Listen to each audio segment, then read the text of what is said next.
Stove on பண்ணி கடாயை வச்சுக்கோங்க. கடாய் சூடானோடனே இதில் வந்து நம்ம நூடுல்ஸை வந்து பார்த்திங்கன்னா வேக வைக்கிற அளவுக்கு தண்ணியை வந்து நம்ம தாராளமாகவே ஊற்றிக்கலாம். ஊற்றிட்டு கொஞ்சமாக ஆயில் சேர்த்துக்கோங்க. ஆயில் சேர்த்துட்டு தேவையான அளவுக்கு உப்பும் சேர்த்துக்கோங்க. உப்பு சேர்த்துட்டு நல்லா உங்களுக்கு கொதி வரும்பொழுதே நம்ம நூடுல்ஸ் எல்லாத்தையுமே வந்து பிரித்து போட்டுக்கலாம். இந்த இடத்துல நம்ம வந்து பார்த்திங்க அப்படின்னா 3 பேக்கெட் ஆஃப் நூடுல்ஸ் வந்து சேர்த்துருக்கோம். இப்போது நல்லா வந்து உங்களுக்கு கொதி வருது. இப்போ இந்த அளவுக்கு நல்லா பிரிஞ்சு வந்தோடனே அதை வந்து பார்த்திங்கன்னா நீங்கள் ஃபில்டர் பண்ணிவிட்டு நூடுல்ஸை மட்டும் தனியாக வந்து எடுத்து வச்சுக்கோங்க.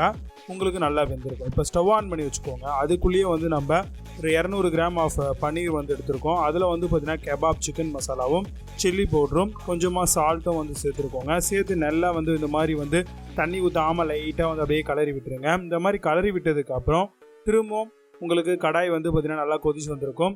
இதில் வந்து பார்த்திங்கன்னா தேவையான அளவுக்கு ஃப்ரை பண்ணக்கூடிய அளவுக்கு கொஞ்சமாக ஆயில் சேர்த்துக்கோங்க. இப்போ பன்னீர் துண்டுகள் எல்லாத்தையும் போட்டுட்டு நல்லா வந்து பார்த்திங்கன்னா எண்ணெயிலே பொரிச்சிடுங்க.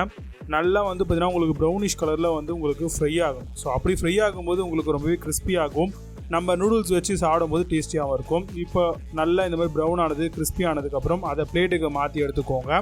இப்போ ஆல்மோஸ்ட் வந்து உங்களுக்கு பன்னீர் ரெடி ஆயிடுச்சு. இப்போ எண்ணெய் காஞ்சிட்டு இருக்கு இல்லையா, இதில் வந்து நம்ம ஒரு முழு பூண்டை வந்து தோல் உரித்து நறுக்கி சேர்த்துக்கலாம். இஞ்சி அதே மாதிரி நறுக்கி சேர்த்துக்கலாங்க. ஒரு கைப்பிடி நல்லா உருளை அளவுக்கு நல்லா உங்களுக்கு சின்ன சின்னதாக வரா மாதிரி வெங்காயத்தை கட் பண்ணி அதையும் எண்ணெயில் போட்டு நல்லா வதக்கிடுங்க. இப்போ ஒரு கை நிறைய வந்து பார்த்திங்கன்னா பீன்ஸ் ஆட் பண்ணிக்கோங்க. அதே மாதிரி ஒரு கை நிறைய வந்து நம்ம கேப்சிகம் குடமிளகா அதையும் வந்து ஆட் பண்ணிக்கலாம். இது எல்லாத்தையுமே வந்து ஃபஸ்ட்டு எண்ணெயில் லைட்டாக நல்லா வதக்கிடுங்க. நல்லா எந்த அளவுக்கு வதக்குறீங்களோ அந்த அளவுக்கு வந்து கலர் உங்களுக்கு இன்னும் லைட் கலரில் க்ரீன் கலரில் வரும். ஸோ சால்ட்டு கொஞ்சம் ஆட் பண்ணிங்கன்னா இன்னுமே ஃபாஸ்ட்டாக வதங்கி வருங்க. நல்லா மிக்ஸ் பண்ணி விடுங்க. நல்லா இந்த மாதிரி வதங்கி வரக்கூடிய நேரத்தில் நல்லா காயும் வெந்து வரும். இந்த டைமில் முட்டைகோஸ் வந்து பார்த்திங்கன்னா நம்ம ஒரு 2 கை நிறைய வந்து சேர்த்துக்கலாம். ஏன்னா முட்டைகோஸ் நம்ம சேர்க்கும்போது நல்லா ஃப்ளேவர்ஃபுல்லாக இருக்கும். அதே டைமில் நம்ம பன்னீர் ஆல்ரெடி ஃப்ரை பண்ணி வச்சுருந்தோம் இல்லையா, அதையும் வந்து இது கூடவே சேர்த்து நல்லா வந்து பார்த்திங்கன்னா சேட்டை பண்ணலாம். இதுக்கு நம்ம ஷேஸ்வான் ஃப்ரைட் ரைஸ் மசாலா தான் ஆட் பண்ணியிருக்கோம். கடை ஸ்டைல் வரணும் அப்படின்னா கண்டிப்பாக இந்த மாதிரி ஏதாவது ஒரு மசாலா சேர்த்து தான் ஆகணும்.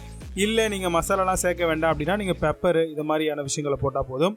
இப்போ நூடுல்ஸையும் நம்ம வேக வச்சுருந்தோம் இல்லையா, அதையும் இது கூடவே சேர்த்துட்டு நல்லா வந்து சேட்டை பண்ணுங்கள். சோயா சாஸ் மட்டும் கொஞ்சம் ஆட் பண்ணிக்கோங்க. இது கம்பல்சரி ஆட் பண்ணுறது ரொம்பவே நல்லது. நல்லா ஒரு புளிப்பான டேஸ்ட்டும் நல்லா ஃப்ளேவர்ஃபுல்லாகவும் நம்மளுக்கு கண்டிப்பாக கொடுக்கோங்க. இப்போ நல்லா சேட்டை பண்ணுங்கள். எல்லாத்தையுமே வந்து நல்லா வந்து பார்த்திங்கன்னா மிக்ஸ் பண்ணி விட்டுருங்க. இப்போ தேவையான அளவுக்கு பெப்பர் தூளும் வந்து ஆட் பண்ணிக்கோங்க.